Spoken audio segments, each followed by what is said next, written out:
الحمد لله رب العالمين والعاقبة للمتقين والصلاة والسلام على أشرف الأنبياء والمرسلين نبينا محمد وعلى آله وأصحابه أجمعين ومن تبعهم بإحسان إلى يوم الدين أما بعد اللہ تعالیٰ فرماتا ہے یوسیکم اللہ تمہیں وصیت کرتا ہے اللہ تعالیٰ تمہیں انسٹرکٹ کرتا ہے اللہ تعالیٰ فی اولادکم تمہاری چلڈرن اولاد کے بارے میں للذکر مثل حظ الانثیین کہ ایک لڑکے کو ایک مذکر کو مل جائے گا اتنا portion like the portion of two females مثل حظ الانثیین دو عورتوں کا حصہ مل جائے گا ایک مرد کو اگر عورت کو مل جائیں گے دو عورتوں کو 2 لاکھ ایک عورت کو 2 لاکھ ایک عورت کو مرد کو اکیلے 4 لاکھ مل جائیں گے تو ایسے سمجھنا یہ چیز ڈبل مل جاتا ہے 2 انٹو مل جاتا ہے ایک لڑکے کو لڑکیوں کے مقابلے میں فَإِن كُنَّ نِسَاءً اگر ہوں گی عورتیں فوقس نتین مور دین ٹو اگر وومن ہوں گی فلہن تو ان کے لیے ہے ثلثا ما ترک 2/3 جو کچھ چھوڑا گیا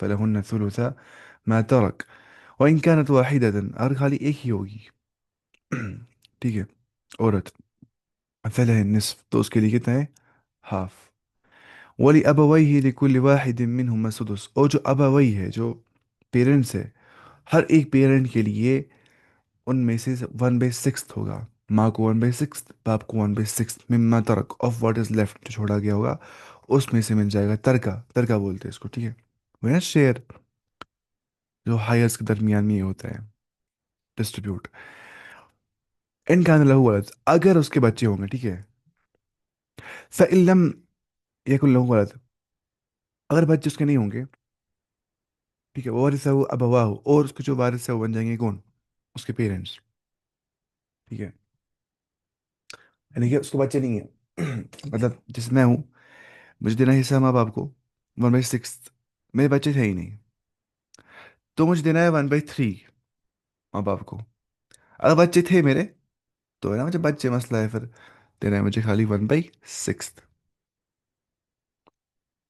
ٹھیک ہے فَإِن لَمْ يَكُنْ لَهُ وَلَدٌ وَوَرِثَهُ أَبَوَاهُ اور اس کے وارث جو بن جائیں گے کون اس کے ماں باپ فَلِأُمِّهِ الثُّلُث تو اس کی جو ماں ہے اس کے لیے کتنا ہے 1/3 فَإِن كَانَ لَهُ إِخْوَةٌ بس اگر اس کے بھائی ہوں گے اور بہنیں ہوں گی فَلِأُمِّهِ السُّدُسُ تو اس کی ماں کے لیے کتنا ہے 1/6 وہی نا اگر ماں باپ ہوں گے تو 1/6 دینا اگر بچے ہوں گے یا اگر سوری اگر بردرس اور سسٹرس بھی ہوں گے تب بھی دینا ہے 1/6 من بعد وصیت وصیت کے بعد یوصی بها او دین he has made of which اور any debt ٹھیک ہے یوصی بها جس کی اس نے وصیت کی ہے او دین یا قرض کی آباؤکم و ابناؤکم جو تمہارے پیرنٹس ہیں اور جو تمہارے چلڈرن ہیں لا تدرون تم نہیں جانتے ہو ایہم کہ ان میں سے کون اقرب لکم نفعا یہ سب سے بڑی آیت قرآن کی نہیں ہے اتنی بڑی نہیں ہے والی آیت آیت بڑی ہے وہ والی آیت الدین جو نے پڑھی تھی نا وہ والی ٹھیک ہے فلیکتب بینکم کاتب بالعدل نا وہ والی آیت جو تھی سورہ بقرہ کے اندر تم نہیں جانتے ہو کون تمہیں زیادہ نزدیک ہے نفع پہنچانے کے اعتبار سے فریضۃ من اللہ یہ اللہ کی طرف سے فریضہ ہے کون یہ براثت تقسیم کرنا یہ فریضہ اللہ نے مقرر کر دیا ہے ان اللہ کان علیما حکیما اللہ تعالیٰ بے شک جو ہے وہ علم رکھنے والا ہے اور وہ حکمت والا ہے تو پہلی جو یہاں پہ ہمیں آ گیا کہ اللہ تعالیٰ تمہاری اولاد کے بارے میں حکم کرتا ہے کہ ایک لڑکے کا حصہ 2 لڑکیوں کے برابر ہے تو اس کا مطلب کیا ہوتا ہے ایک لڑکے کا حصہ 2 لڑکیوں کے برابر ہے مطلب ہوتا ہے کہ اس کی حکمت کل ہم نے وہ پڑھا نہیں تھا مطلب وہ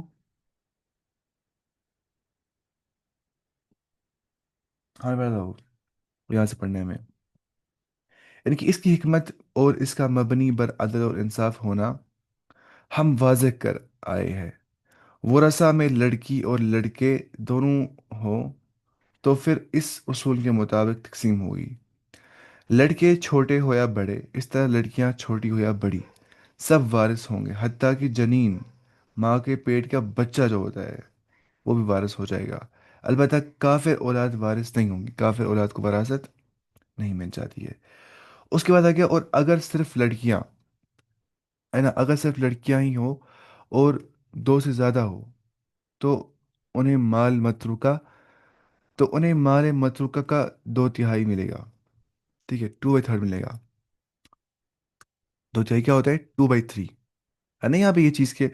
अगर सिर्फ लड़कियां ही हो और दो से ज़्यादा हो तो उन्हें माल मतरुका का 2/3 मिलेगा। ये रहा 2/3 मिलेगा। फलहुन्ने सुलुसा मा तरक।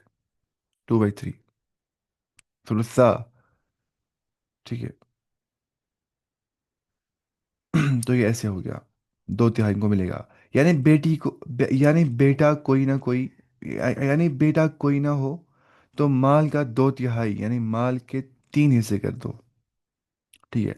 बेटा कोई ना हो तो माल का 2/3 यानी कुल माल के 3 हिस्से करके 2 हिस्से दो से जायद लड़कियों को दिए जाएंगे। और सिर्फ दो ही लड़कियां हो तब भी उन्हें 2/3 हिस्सा ही दिया जाएगा। ठीक है। जैसा कि हदीस में आता है कि साद बिन रबी रज़ियल्लाहु अन्हु उहद में शहीद हो गए और उनकी दो लड़कियां थी। मगर मगर साद के सारे माल पर उनके एक भाई ने कब्जा कर लिया, तो नबी करीम सल्लल्लाहु अलैहि वसल्लम ने उन दोनों लड़कियों को उनके चचा से 2 सुलुस माल दिलवा दिया। 2/3 दिलवा दिया। ये तिर्मिज़ी की हदीस में आ गया है। इलाजी सूरह निसा के आखिर में बतला गया कि अगर किसी मरने वाले की वारिस सिर्फ दो बहनें होंगी तो उनके लिए भी 2/3 हिस्सा है। कोई मरने वाला है, उसके जो वारिस होंगे वो सिर्फ दो बहनें होंगी, तो उनके लिए भी 2/3 देना है। ठीक है, उन औरतों को भी। लिहाजा जब दो बहनें 2/3 माल के वारिस होंगी तो दो बेटियां बतरीके ओला जो है 2/3 माल के वारिस होंगी। ठीक है। जब दो बहनें 2/3 माल को देना है, अगर दो बहनें होंगी तो दो बेटियां जो होंगे बतरीके ओला वो तो पहली प्रेफरेंस में को देना है क्या? 2/3 माल की वारिस होंगे वो। ठीक है। जिस तरह दो बहनों से ज़्यादा होने की सूरत में उन्हें दो से ज़्यादा बेटियों के हुक्म में रखा गया है। खुलासा मतलब ये हुआ कि दो या दो से ज़ायद लड़कियां हो तो दोनों सूरतों में माल मतलूका से 2/3 लड़कियों का हिस्सा होगा, बाकी माल असबा में तकसीम होगा। यानी कि अगर औरतें होंगी मोर देन 2 तो उनको देना है कितना? 2/3 को देना है सारों को जितने होंगे। फिर यहाँ पे आ गया ना कि यूसी बिहा अवदैन। हाँ। और अगर एक ही लड़की हो तो उसके लिए आधा है। आधा लड़की एक ही है ना। वह इनकानत वाहिदतन फलहन निस्फ, उसके लिए आधा है। फिर क्या यहाँ पे आ गया? और अबवैहि लिकुल्लि वाहिद मिनहुमा सुदुस। और मैयत के माँ बाप में से हर एक के लिए उसके छोड़े हुए हर एक के लिए उसके छोड़े हुए माल का छठा हिस्सा है। अगर इस मैयत की औलाद हो अगर इस मैयत की औलाद हो कहाँ गया? अगर इस मैयत की औलाद हो फलह सुदुस। ठीक है। अगर इस मैयत की औलाद हो इनका लहू वलद, यानी माँ बाप के हिस्से की 3 सूरतें बयान की गई है। ये पहली सूरत है कि मरने वाले की अगर औलाद भी हो तो मरने वाले के माँ बाप में से हर एक को एक एक सुद्स मिलेगा, 1/6 मिलेगा। यानी बाकी 2/3 माल औलाद पर तकसीम हो जाएगी। जो बाकी 2/3 होगा वो औलाद को दिया जाएगा। अलबत्ता अगर मरने वालों की औलाद में सिर्फ एक ही बेटी हो, ठीक है, तो उसमें से चूंकि सिर्फ निसफ माल यानी कि 6 हिस्सों में से 3 हिस्से बेटी के होंगे और एक सुदुस यानी कि छठा हिस्सा माँ को और एक सुदुस बाप को देना है, 1/6 के बाद मजीद एक सुदुस बाकी बच जाएगा। उसलिए बच्चे वाला ये सुदुस बतौर असबा बाप के हिस्से मिल जाएगा। यानी इस सूरत में बाप को 2 सुदुस मिलेंगे, एक बाप की हैसियत से, दूसरे असबा होने की हैसियत से। उसके बाद फिर हमें अगर औलाद ना हो और माँ बाप वारिस होते हो तो उनकी माँ के लिए तीसरा हिस्सा है। यानी यहाँ पे कि फ़इल्लम यकुल लहु वलद, अगर जो है बच्चे ना होंगे, औलाद ना हो, और वरिसहु अबवाहु, और माँ बाप जो है वारिस होते हों, फर उम्मिहि सुलुस, तो उसकी माँ के लिए कितना है? तो फिर उसका माँ का छठा हिस्सा, यानी ये सुलुस, उसकी माँ का फर उम्मिहि सुलुस 1/3 है। ठीक है। उसकी माँ के लिए तीसरा हिस्सा है। तो ये दूसरी सूरत बयान की है कि मरने वाले की औलाद नहीं है। याद रहे कि पोता पोती भी औलाद में इजमाअन शामिल है। ठीक है। इस सूरत में माल के लिए तीसरा हिस्सा है اور باقی دو حصے جو مال کے حصے میں دوگنا ہے باپ کو بطور اسبہ ملے گا، اور ماں باپ کے ساتھ مرنے والے مرد کی بیوی یا مرنے والی عورت کا شوہر بھی زندہ ہے تو راجہ کول کے مطابق بیوی یا شوہر کا حصہ آ، نکال کر باقی ماندہ مال میں سے مال کے لیے ثلث تیسرا حصہ اور باپ کے لیے، اور باقی باپ کے لیے ہوگا۔ کوئی شخص ہے اس کے جو ہے بچے نہیں ہیں، خود مر گیا وہ، اب اس کے ماں باپ اس کے کیا بن گئے؟ انہیریٹرس، تو ان کو دینا ہے وراثت ماں باپ کو، لیکن اس ٹائم ماں کو دینا ہے 1/3، جو بچے کا باقی وہ دینا ہے باپ کو، اگر اولاد نہیں ہوگی اس صورت میں ایسا ہے۔ فَإِن كَانَ لَهُ إِخْوَةٌ، ٹھیک ہے، فَإِن كَانَ لَهُ إِخْوَةٌ، ہاں اگر میت کے کئی بھائی ہو، میت کے کئی بھائی ہو، فَلِأُمِّ السُّدُسُ، تو اس کی ماں کا چھٹا حصہ ہے۔ اب ایک تھرڈ صورت یہاں بیان کی جا رہی ہے کہ ماں باپ کے ساتھ مرنے والے کے بھائی بہن زندہ ہے، ٹھیک ہے، میں مر گیا، ماں باپ زندہ ہے، بھائی بہن زندہ ہے، وہ بھائی چاہے سگے عینی بھائی ہو یا یعنی ایک ہی ماں باپ کے اولاد ہو، یا باپ ایک ہو اور مائیں مختلف ہو، یعنی کہ جس کو بولتے ہیں الاتی بھائی، اگر وہ ہوں گے، اگر وہ الاتی بھائی بھی ہوں گے، بھائی بہن ہو، یا ماں ایک ہو، ٹھیک ہے، باپ مختلف ہو، یعنی اخیافی بھائی بہن ہے نا، ماں ایک باپ ڈفرینٹ ہو، ایک ٹائم پہ ایسا پاسبل نہیں ہے، وہ تو حرام ہے، مطلب کسی عورت نے شادی کر دی، اس کو بچے ایک ہسبینڈ سے تھے، اس کو طلاق دیا اس نے، اب دوسرے بچے کے ہسبینڈ ہے، اب وہ نا آپس میں بھائی بھائی، ٹھیک ہے، اگرچہ یہ بھائی بہن میت کے باپ کی موجودگی میں وراثت کے حقدار نہیں ہوں گے، اگرچہ یہ بھائی بہن میت کے باپ کے موجودگی میں وراثت کے حقدار نہیں ہوں گے، لیکن ماں کے لیے آ، حجب نقصان کا سبب بن جائیں گے، یعنی جب ایک سے زیادہ ہو تو ماں کے ثلث تیسرے حصے کو سدس چھٹے حصے میں تبدیل کر دیں گے،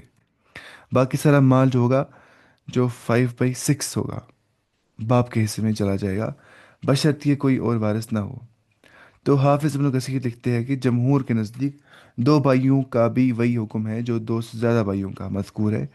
اس کا مطلب ہوا کہ اگر ایک بھائی یا بہن ہو تو اس صورت میں ماں باپ کا حصہ ثلث برقرار رہے گا، وہ سدس میں تبدیل نہیں ہوگا، وہ ثلث رہے گا 1/3، وہ 1/6 میں تبدیل نہیں ہوگا، کب؟ اگر ایک بھائی یا بہن ہو، ٹھیک ہے، اس کے بعد وصیت یوصی بہا او دین، یہ حصے میں اس وصیت کی تکمیل کے بعد ہے جو مرنے والا کر گیا، او دین، ٹھیک ہے، یا ادائی قرض کے بعد، پھر کیا وہی آباؤکم و ابناؤکم لا تدرون ایہم اقرب لکم نفعا، کہ تمہارے جو باپ ہو اور تمہارے بیٹے ہو، تمہیں نہیں معلوم ہے کہ ان میں سے کون تمہیں نفع پہنچائے گا، پہنچانے میں زیادہ قریب ہے، یعنی کہ اس لیے کہ تم اپنی اپنی سمجھ کے مطابق وراثت تقسیم مت کرو، بلکہ اللہ کے حکم کے مطابق جس کا جتنا حصہ مقرر کر دیا گیا اس کو وہ دو۔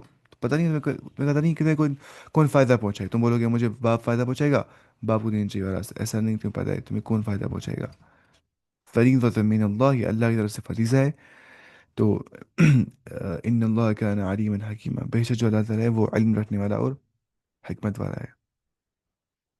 اس کے بعد وَلَكُمْ نِصْفُ مَا تَرَكَ، اور تمہارے لیے ہاف ہے جو کچھ چھوڑ جائے، ازواجکم، تمہاری عورتیں، تمہاری وائفس، علم یکن لہن ولد، اگر ان کا کوئی بچہ نہیں ہوگا، جو کچھ تمہاری وائف چھوڑ گئی ان کا اگر بچہ نہیں ہوگا تو تمہارے لیے ہاف ہے۔ فَإِن كَانَ لَهُ وَلَد، اگر ان کے بچے ہوں گے، ان کا بچہ ہے، ان عورتوں کا، تمہاری عورتوں کا، تمہاری بیویوں کا، فَلَكُمُ الرُّبُعُ، تو تمہارے لیے 1/4 ہے، مما ترکنا، جو کچھ وہ چھوڑیں گی، جو کچھ انہیں چھوڑ دیا، من بعد وصیت، وصیت کے بعد، یوصین بہا او دین، جو ان نے وصیت کی ہے یا جو قرض ہے، دیکھیں گے ترجمہ بھی اس کا کیا ہے، وَلَهُنَّ الرُّبُعُ، اور ان کے لیے 1/4 ہے عورتوں کے لیے، مما ترکتم، جو کچھ تم نے چھوڑ دیا، علم یکن لکم ولد، اگر تمہارے لڑکے نہیں، بچہ نہیں ہے، فَإِن كَانَ لَكُمْ ولد، اگر تمہارا لڑکا ہے، فَلَهُنَّ الثُّمُنُ، تو ان کے لیے 1/8 ہے، مما ترکتم، جو کچھ تم نے چھوڑ دیا، ٹھیک ہے، اگر ان کا وَإِن كَانَ لَكُمْ ولد، اگر تمہارے بچے ہیں تو ان کے لیے 1/8 ہے، تمہاری عورتوں کے لیے، مما ترکتم، جو کچھ تم نے چھوڑ دیا، من بعد وصیت توصون بها، وصیت کے بعد جو تم نے وصیت کی، اس کی جس کی تم نے وصیت کی، او دین یا قرض کی وصیت کی، وَإِن كَانَ رَجُلٌ، اگر ایک आदमी होगा यूरथु कलालतन, जो whose wealth is to be inherited. Sir ये तो बड़ा कंफ्यूजिंग है। हाँ ये बहुत कंफ्यूजिंग है। मैं पढ़ाऊंगा एंड में अच्छे सारे रेशियोज जितने भी है, ताकि याद रहेगा, ऐसे याद नहीं रहता ये बहुत कंफ्यूजिंग है, इतना आसान नहीं है वरासत का इल्म। और मैंने पढ़ा भी नहीं है इसके बारे में सही से, वरासत का इल्म। मुझे पढ़ना था, एक किताब है ना वो इसके बारे में, शेख उसेमीन की। मुझे था मैं आज से पढ़ूंगा क्योंकि अभी टाइम है मुझे फ्री। ठीक है। अगर कोई कलाल यूरस कलालतन, कलाला बोलते हैं उसके न पीछे होंगे ना आगे होंगे कुछ, यानी कि न बाप बचा होगा न बच्चे होंगे, न पेरेंट्स न चिल्ड्रन होंगे, कलाला बोलते हैं उसको ही। अगर एक आदमी कलाला होगा यूरस कलालतन whose wealth is to be inherited, has no parent or children, अब इमराअतुन या औरत, वलहु अखुन और उसका भाई होगा, अब उख्तुन या बहन होगी, फलिकुल्लि वाहिदिन मिनहुमा सुदुस, तो उसमें से हर एक को मिल जाएगा 1/6। फ़इन कानू अक्सर मिन ज़ालिक, अगर वो इससे ज़्यादा होंगे, फ़हम शुरका फिस्सुलुस, तो वो होंगे शरीक पार्टनर्स 1/3 के अंदर। ठीक है।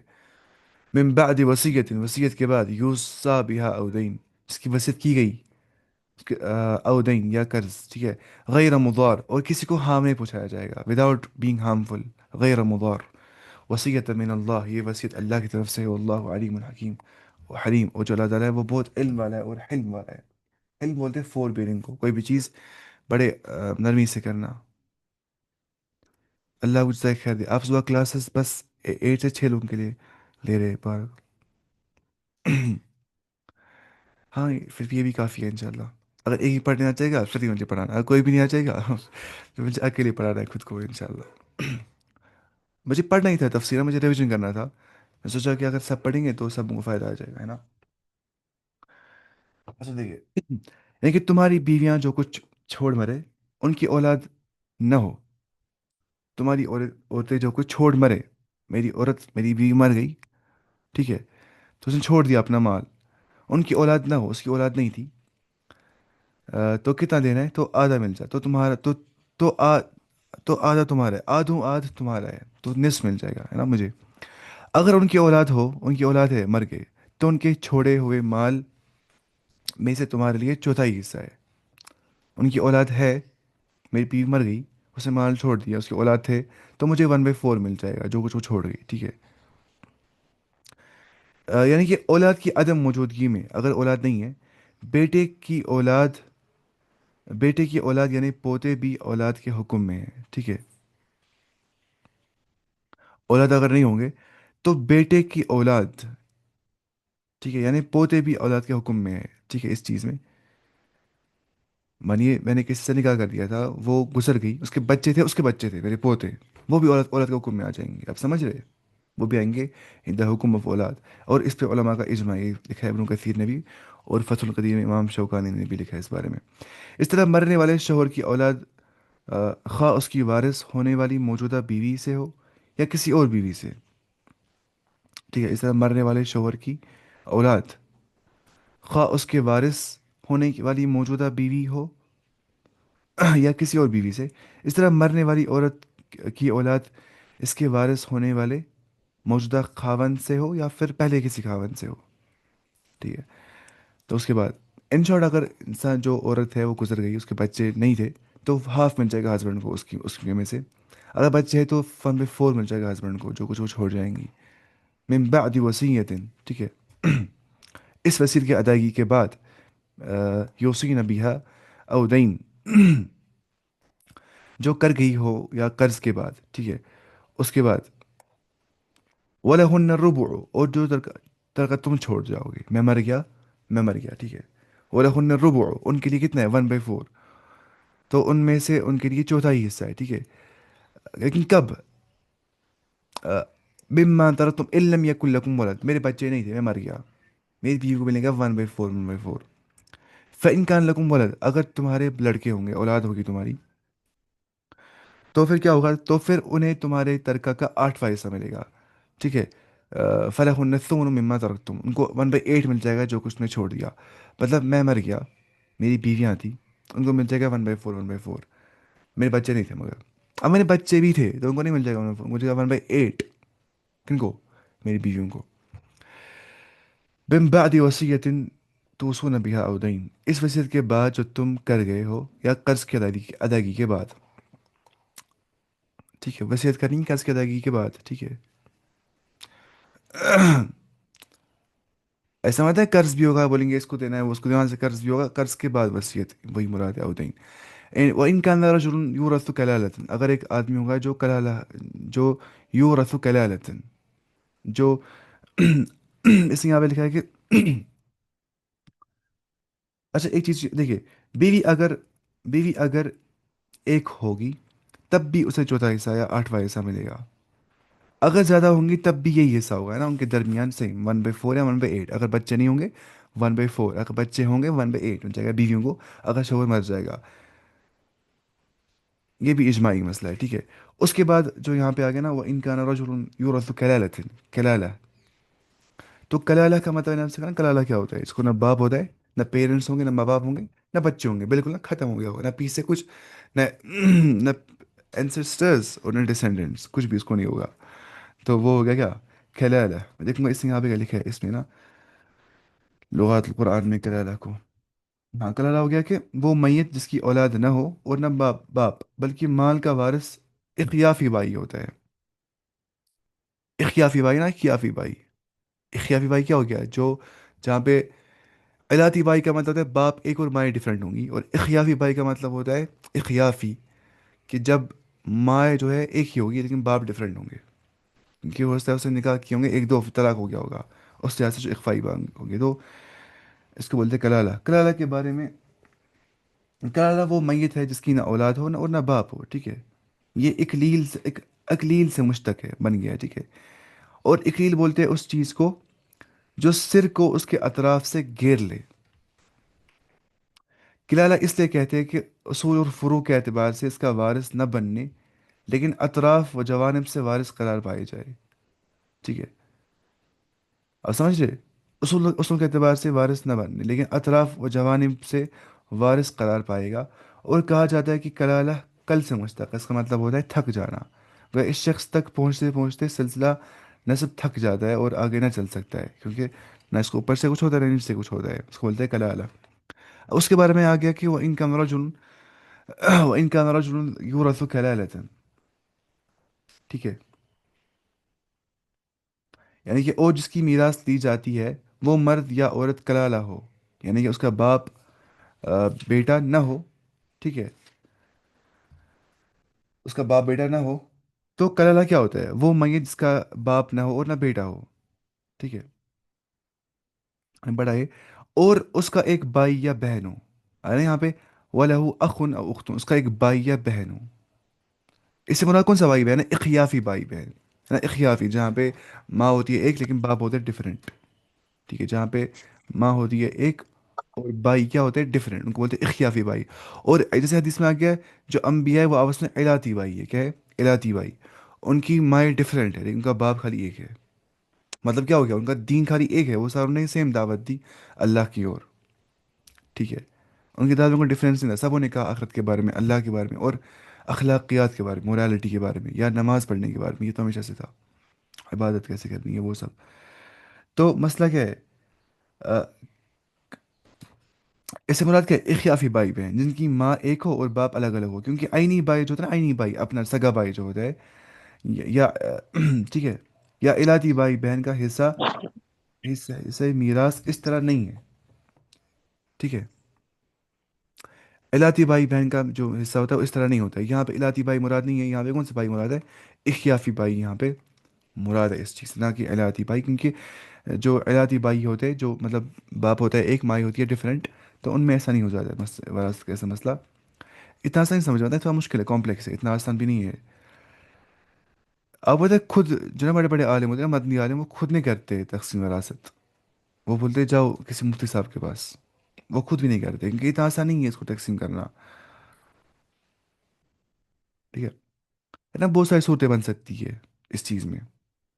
मुझे तो ऐसा ज़्यादा कॉम्प्लेक्स था क्या फिक के अंदर, वो ये निकाह का के मसले और तलाक के मसले, और ये मसला वरासत का, ये थोड़े कॉम्प्लेक्स है ना ये वाले मसले, इनकी समझ जाती है बहुत सारी चीज़ें। आप कौन से फिक को फॉलो करते हैं, बाप मीन्स डिफरेंट। बाप डिफरेंट का मतलब हो गया कि अगर कोई औरत है, उसने शादी कर दी एक मर्द के साथ, बच्चा पैदा हो गया उस मर्द से, फिर तलाक दिया उसको उस मर्द ने उस औरत को, उसने नई शादी कर दी। अब वहां से बच्चा आ गया ना, उसने वो लिया अपने हस्बैंड के पास, अब वो दोनों आपस में क्या बन गए, बाई बाई, जो इस नए हस्बैंड से उसको बच्चा पैदा हो गया। मैं कौन सा फिक फॉलो करता हूँ? मैं करता हूँ फिक फॉलो, अच्छा ये, मैं कोई स्पेसिफिक फिक फॉलो नहीं करता हूँ, चाहे हनफी फिक या हम्बली फिक या शाफी फिक या मालिकी फिक। न मैं कोई मुजतहिद हूँ, बता, मैं बताऊँ मुजतहिद हूँ, मैं खुद इज्तिहाद करूँगा कौन सा फिक ज़्यादा ठीक है। तो मैं, हम बोलते हैं कि हमें करना चाहिए फ़िक वो वाला फॉलो जो ज़्यादा नज़दीक हो कुरान हदीस के। कभी होती है इमाम अबू हनीफ़ा रहीमहुल्लाह की राय ज़्यादा नज़दीक कुरान हदीस, तब हम लेते हैं वही राय इमाम अबू हनीफ़ा। कभी होती है इमाम शाफ़ी की राय, तभी हम वो लेते हैं। कभी होती है इमाम अहमद बिन हंबल की राय, वो हम लेते हैं। अब ये मैं खुद नहीं बोलता हूँ कि मुझे लगता है ये राय ठीक है, ये उलमा बोलते हैं, जो मुजतहिदीन होते हैं वो बोलते हैं कि ये राय ज़्यादा नज़दीक रहती है कुरान हदीस के, यहाँ पे ये राय लगती है नज़दीक कुरान हदीस के, तो उस राय को हमें लेना चाहिए जो नज़दीक हुई कुरान और हदीस के। क्योंकि जो आमी है ना, आमी, हम जैसे जो आमी लोग होते हैं, हम तो इज्तिहाद नहीं कर सकते, मतलब खुद देख सकते हैं कि हम इज्तिहाद खुद ही कर सकते हैं, लेकिन जो मुजतहिद होंगे, देखिए मुजतहिद निकाल सकते हैं, मुजतहिद की गलती, हाँ। इमाम अबू हनीफा बोल रहे, इमाम, फॉर एग्जाम्पल एक इमाम बोल रहे, उस इमाम ने यहाँ ऐसे गलती कर दी है, तो मैं इमाम को, उसको इमाम को ही मैं फॉलो करता हूँ उस लिहाज से। लेकिन जब दलाइल की बुनियाद पे है ना, ब्लाइंड फॉलोइंग की बुनियाद पे नहीं, दलाइल की बुनियाद पे, ठीक है। और पता है ये जो आमीन होते हैं उनको ये सलाहियत नहीं होती कि वो खुद इज्तिहाद करेंगे ना। तो उनको तकलीद करनी होती है आमीन को, हम बोलते तकलीद हम नहीं करते, हर कोई तकलीद ही कर रहा था किसी किसी न किसी हिसाब से ना। किस हिसाब से तो बाउंड हर कोई होता है ना उसको, लेकिन तकलीद गैर जामिद बोलते हैं, तकलीद गैर जामिद। तकलीद जामिद नहीं करनी होती है कि इंसान पूरी आंखें बंद कर देता है, बोलता है जो मुझे इमाम साहब बोलेगा मुझे वही मानना है, वो सही नहीं है। तकलीद गैर जामिद तो करनी है आमियों को। लेकिन जब सरीह नस इंसान को दलील मिल जाएगी, कोई बिल्कुल वाज़ेह नस नस मिल जाएगी सामने आपको, तो उस मौके पे अगर इंसान बोलेगा मुझे अपने इमाम को फॉलो करना है, मुझे सरीह नस मिल रही है, मैं फिर भी नहीं फॉलो कर रहा हूँ, तो गलत कर रहा है बहुत ज़्यादा उस टाइम पे। वैसे भी ये जो मसाइल है, फ़ुरूई मसाइल होते हैं, इनमें बहुत ज़्यादा वसअत होती है ना। इज्तिहादी मसले होते हैं आमतौर पे, ये फ़िक़ही फ़ुरूई मसाइल जो होते हैं। अच्छा, हम कहाँ पे थे, यहाँ पे वसीयत यूसी बिहा औदैन। अच्छा, कलाला के बारे में पढ़ लिया हमने, हाँ ठीक है। क्योंकि ये इसमें इजमा भी है, ये नकल किया है इब्न, इसने फतहुल कदीर में इमाम शौकानी ने नकल भी किया इजमा। क्योंकि क्या मसला है, क्योंकि जो आईनी भाई बहन होते हैं, जो इलाती भाई बहन होते हैं, तो क्या अपने भाई बहन, एक ही माँ एक ही बाप। इलाती भाई बहन जो होते हैं, बाप एक होगा, माँ डिफरेंट होंगी, ठीक है। का हिस्सा मीरास इस तरह नहीं है, और इसका बयान इस सूरत के अखीर में आ रहा है, और मसला इजमाही मसला है। और दरअसल नस्ल के मर्द व जन लिज़्ज़करि मिस्लु हज़्ज़िल उन्सयैन का जो कानून चलता है, कि मर्द के लिए उतना है जितना दो औरतों के लिए है। यही वजह है कि बड़े बेटों के लिए इस जगह और बहन भाइयों के आखिरी आयत निसा में हर दो जगह यही कानून, अलबत्ता सिर्फ माँ के की औलाद में चूंकि नस्ल का हिस्सा नहीं होता, इसलिए वहाँ एक हर एक को बराबर का हिस्सा दिया जाता है। बहरहाल एक भाई या एक बहन की सूरत में हर एक को छठा हिस्सा मिलेगा। देखिए यहाँ मिल जाए, हमें क्या करना चाहिए। अच्छा, हमें क्या करना चाहिए फॉलो, हाँ, हमें करना चाहिए फॉलो कुरान और हदीस को सिंपल टर्म्स में ना। हमें कहा गया है कि अतिउल्लाह व अतिउर रसूल व उलिल अम्रि मिनकुम फ़इन तनाज़अतुम फ़ी शैइन फरुद्दूहु इलल्लाहि वर रसूल, कि तुम फॉलो करो अल्लाह ताला को, अल्लाह ताला के रसूल को, यानी कि अल्लाह की किताब कुरान को, अल्लाह के रसूल की फरमान को, हदीस को। और अगर तुम्हें तनाज़ा हो रहा है, तुम्हें डिसएग्रीमेंट हो रही है आपस में किसी मसले के ऊपर, तो तुम लौटाओ उसको कुरान और हदीस की ओर। तो हमें फॉलो करना है किसको, कुरान और हदीस को। हमें उलमा को भी फॉलो करना है, लेकिन तब जब वो दलील देते होंगे। हमें नहीं बोलना है कि वो आलिम बड़ा आलिम है तो वो गलती नहीं कर सकते, हमें बोलना है उस आलिम ने कौन सा प्रूफ दिया, अच्छा ये वाला प्रूफ, फिर खुद चेक करना है इस आलिम ने कौन सा प्रूफ दिया। क्योंकि हम मतलब आमी हैं, हम आमी नहीं, हम तुल्लाब इल्म हैं, हम किसी हद तक खुद पढ़ सकते हैं चीज़ें, हम खोल सकते हैं किताबें। आज तो इंटरनेट का मसला कुछ भी नहीं रह गया, आज कोई कोई बहाना नहीं बनाएगा मुझे नहीं पता है। आज सबको हाथ पे सब कुछ, सर्च एक पे सब निकल जाएगा। तो जिम्मेदार है इंसान कि वो रिसर्च क्यों नहीं कर रहा है खुद, वो खुद क्यों नहीं देख रहा है सही क्या है, गलत क्या है। वो क्यों बोल रहा है जो आलिम कोई बोलेगा वही सही है, क्यों तकलीद कर रही है, क्यों ब्लाइंड फॉलोइंग कर रही है। शख्स परस्ती नहीं बननी है, शख्स परस्त बिल्कुल नहीं बनना है कि हम बोलेंगे जो शख्स ये बोलेगा, जैसे अगर आप बोलेंगे जो मैं बोलूँगा वो ठीक है, आप गलत कर रहे हैं, आपको मुझे फॉलो नहीं करना है। اگر میں بولتا ہوں قرآن حدیث کی بات، یہ قرآن میں آ گیا حدیث، تب جا کے آپ مجھے فالو کرتے ہیں، ورنہ مجھے آپ میری کوئی بات مت مانیے، کبھی بھی نہیں، میں یہاں سے بولتا ہوں. جیسے امام ابو حنیفہ کے اقوال ہے، امام الشافعی، امام احمد بن حنبل کے اقوال ہے، اذا صح الحدیث فهو مذہبی، جب حدیث صحیح ہوگا وہ میرا مذہب ہے. اگر حدیث و قرآن، اگر حدیث ٹکرائے گا میری بات کے ساتھ، میری بات اٹھانا لگانا، دیوار کو لگانا میری بات. ابو حنیفہ رحمہ اللہ کے جو قول ہے انہوں نے یہ فرمایا تھا. ہم بولیں گے نہیں وہ تو بڑے امام تھے، وہ غلطی نہیں کر سکتے، جو انہوں نے کہا وہی ٹھیک ہے. ہم ٹھیک کر رہے نہیں، ہم غلط کر رہے ہیں. انسان ہر کوئی غلطی کر سکتا ہے. یہ لکھیے کتاب ابن تیمیہ نے لکھی، ابن القیم نے شاید لکھی کتاب، ابن تیمیہ رفع الملام عن الائمة الاعلام، کہ جب مسئلہ ہو گیا نا کہ لوگوں نے پھر تعن و تشنیع کر دی ان کو نا، ائمہ دین کو جو ائمہ اربعہ ہے، کہا کہ ان لوگوں نے کیوں ایسی غلط چیزیں کہی تھی. پھر اس نے کتاب میں لکھا کہ بعض اوقات ان اماموں تک کوئی حدیث نہیں پہنچا تھا، تو وہ دیتے تھے حکم انہی اسی علم کے اعتبار سے اسلام کو پہنچا تھا اس وقت پہ، کیونکہ حدیث سرکولیٹ نہیں ہوتے پوری جگہ پہ. تو پھر جب باقی حدیث پہنچ جاتے تھے، پھر بولتے نا لوگ اچھا یہ مسئلہ ایسے ہوگا.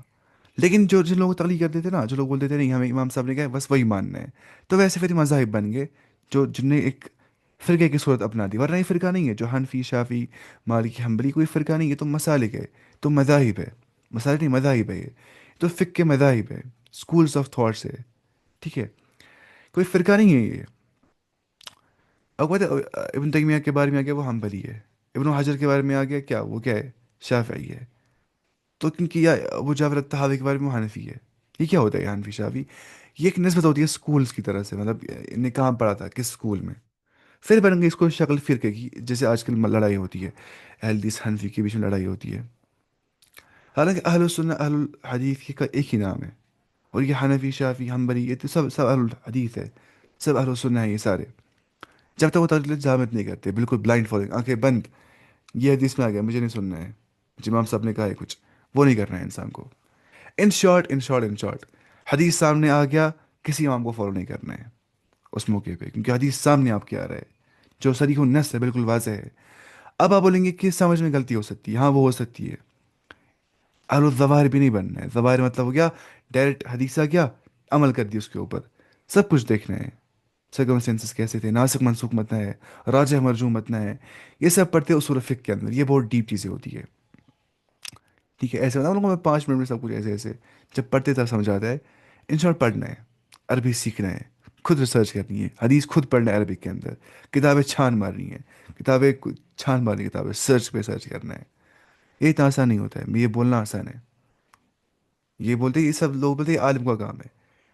کوئی مسئلہ نہیں ہے عربی سیکھنے والا انسان. میں کیوں اتنا فوکس کرتا ہوں عربی زبان کے اوپر؟ میں خود چاہتا ہوں کہ مجھے عربی بہت اچھا ہو جائے. میں اردو پڑھتا ہی نہیں، مجھے ہو گیا 3 سال اردو میں پڑھتا ہی، میں خالی عربی پڑھتا ہوں، اس لیے تاکہ میں ریسرچ کر سکوں اچھے سے اسلام کے بارے میں. ایک ٹائم تھا میں بھی تھا کنفیوز، ٹھیک ہو نہیں، وہ بولتا ہے میں ٹھیک ہوں، یہ بولتا ہے. آج میں کچھ کنفیوز نہیں ہوں، مجھے پتہ ہے مجھے خود ریسرچ کرنی آتی ہے، کیونکہ عربی آتا ہے. اگر مجھے کچھ پڑھنا ہوگا میں خود کھولتا ہوں حدیث قرآن. میرے پاس اپلیکیشنز بھی ہے ایک دو، وہ الباحث الحدیث کی، وہ دکھاتی ہے سر یہ بھی صحت بھی، حدیث ضعیف ہے صحیح ہے، کس کتاب میں کیا لکھا ہے. آج کل مسئلہ رہ گیا ہی نہیں ہے، کچھ مسئلہ رہ گیا آج نہیں. لیکن سیکھنا ہے، اس قابل بننا ہے کہ انسان خود سرچ کر پائے گا، عربک ٹیکسٹ پڑھ پائے گا، کسی ٹرانسلیشن پہ ریلائی نہیں کرے گا، کسی کتاب لکھنے والے پہ ریلائی نہیں کرے گا. خود وہ انڈیپینڈنس آف جو ہے اس میں یہ آ جائے گی، ریسرچ کرنے کی اس کو انڈیپینڈنس آ جائے گی. اتنا سمجھتا ہے یہ، اس لیے عربی سیکھنا ہوتا ہے اس کے لیے. اچھا ہم کہاں پہنچے تھے؟ اچھا للذکر مثل حظ الانثیین. پھر اگر تو ان دونوں میں سے ہر ایک کا چھٹا حصہ ہے نا یہاں پہ.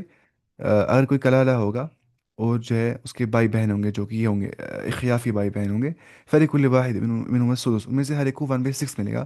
وان كانوا اکثر من ذلك، اگر وہ مور دین دیٹ ہوں گے، فهم شرکاء فی الثلث، تو ان کو 1/3 مل جائے گا. تو ان دونوں میں سے ہر ایک کا چھٹا حصہ ہے. اگر اس سے زیادہ ہوں گے تو 1/3 میں سب شریک ہوں گے. ٹھیک ہے، یعنی ایک سے زیادہ ہونے کی صورت میں سب 1/3 میں شریک ہوں گے. اگر مور دین ایک دو بھائی ہے، ایک دو بھائی بہن ہے، تو ہر ایک 1/3 میں کیا رہے گا، شریک. ٹھیک ہے، سب کو برابر مل جائے گا، چاہے مرد یا عورت 1/3، چاہے لڑکا لڑکی، سیم سیم کو 1/3 1/3. کلالہ کے بارے میں آگے کلالہ، آپ سمجھ رہے یہ چیز. ہاں اس کے بعد ہم دیکھیں گے ان پہ سارے ریشوز ایک ساتھ تاکہ آپ کو یاد رہے گا، ایسے بھول جاتا ہے نا کیا پڑھا تھا. اچھا اس کے بعد آ، اس وصیت کے بعد جو کی جائے اور قرض کے بعد، اس وصیت کے بعد جو کی جائے اور قرض کے بعد، جو یہاں پہ ہے نا بار بار یہ قرض کے بعد، اس یہاں پہ لکھا ہے بہت سارا بڑا نوٹ لکھا ہے اس یہاں پہلے ہم وہی پڑھیں گے. دیکھیے دیکھیے ملحوظہ اس یہاں پہ لکھا ہے. مال ذات، ماں ذات یعنی اخیافی بھائی بہن جو ہوتے ہیں، جو ماں ذات ہوتے ہیں، جو مطلب ماں ایک ہی ہوتی ہے، باپ ڈفرینٹ ہو سکتے ہیں. بعض احکام میں دوسرے وارثوں سے مختلف ہے. نمبر ون، یہ صرف اپنی ماں کی وجہ سے وارث ہوتے ہیں. پہلی بات. نمبر دو، ان کے مرد اور عورت حصے میں مساوی ہوں گے، چاہے مرد یا عورتیں ہوں گی. اخیافی بھائی بہن جو کلالہ کی صورت میں آ جائیں گے، سب ان کو 1/3 مل جائے گا اگر وہ مور دین ون ہوں گے. اگر نہیں ہوں گے تو 1/6 اگر ایک ہی بھائی بہن ہوگا. اور ایک بات، تیسری بات، یہ اس وقت وارث ہوں گے جب کہ میت کلالہ ہوگا. اونلی اینڈ اونلی اخیافی بھائی بہن تب وارث بن جاتے ہیں جب میت کلالہ ہوگا، اس کے کوئی اپنے بچے نہیں ہوں گے، اس کے جو ہے پیرنٹس بھی نہیں ہوں گے. بس باپ دادا بیٹا اور پوتے وغیرہ کی موجودگی میں یہ وارث نہیں ہوں گے. ٹھیک ہے. اگر باپ دادا ہوگا اس کا، بیٹے بیٹے یا پوتے ہوں گے انسان کے، مطلب رہتا ہی کلالہ، پھر کلالہ رہتا ہی نہیں ہے.